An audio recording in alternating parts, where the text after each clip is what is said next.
Pagising ko kanina, wala na siya.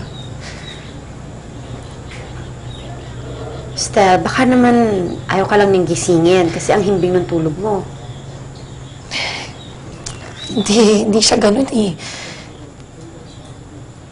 Dati kahit gaano siya kaaga umalis, ginigising niya ako. Tapos gusto niya ihatid ko siya sa kotse. Hindi na siya ganun eh. Sigurado talaga ako na meron siyang babae. Meron siyang ibang babae, Lucy. Sel, don't jump to conclusion. Mahal ka ni Kevin.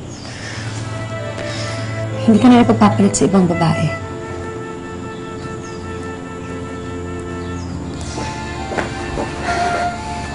Kita mo yan si Dina, nagpapaluto ng chicken pastel. Tapos di sisipot. Bakit ka?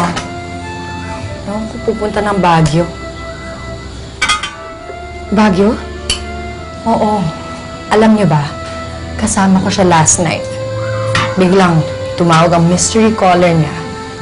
Tapos ngayon, pumunta siya ng Baguio. Ewan ko nga eh. Sino kaya yung mystery caller?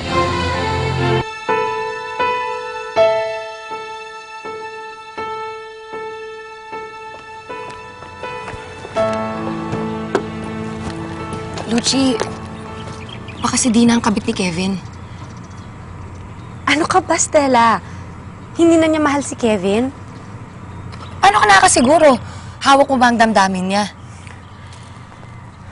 Stella, ang tagal na nun, ha? Bago pa kayo ikasal ni Kevin. Siyempre, nung una, nahihirapan yung taong mag-move on dahil mahal niya si Kevin. But now, I'm positive. Wala na sa kanyang asawa mo. Pero posibleng magbago ang feelings ng tao. Tignan mo si Kevin. Dati mahal na mahal niya ako. Ngayon parang wala na. Nagbago na siya sa akin. Eh, kung nawala na yung feelings si Dina para kay Kevin, pwedeng bumalik yun, di ba? May relasyon sila dati, Lucy. Stella, ano ka ba? Hindi ako naniniwala sa'yo. Sundan kaya natin sila sa Baguio. What? Hulihin natin sila sa akto. Stella, hindi ako papayag, no? Hindi ako makikisali sa problema niyo ng asawa Lucy, mo. please, samahan mo ko. Tulungan mo ko. Hindi naman mapapalagay yung damdamin ko hanggat hindi ko nalalaman ng totoo eh. Please. Sige na ho. Talaga? Naku, salamat. Thank you, ha. Ngayon malalaman ko na rin kung totoo pa itong nararamdaman kong kutob.